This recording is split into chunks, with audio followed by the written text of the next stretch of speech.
দেখেন বন্ধুরা, ছোট ছোট মাদ্রাসার তলেব এলেমরা কি সুন্দর সবকেত করতেছে, সবক পড়তেছে।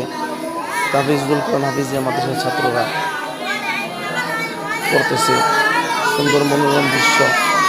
সবাই ভিডিওটা লাইক কমেন্ট সাবস্ক্রাইব করে দিবেন, বেশি বেশি শেয়ার করবেন, লাইক করবেন, সাবস্ক্রাইব করবেন, কমেন্ট করবেন। সবার সবাইকে ধন্যবাদ। আমাদের এই নতুন চ্যানেলটা সবাই লাইক কমেন্ট সাবস্ক্রাইব করবেন। আর নতুন নতুন ভিডিও পেতে আমাদের সঙ্গে থাকবেন। সবাইকে ধন্যবাদ। আসসালামু আলাইকুম।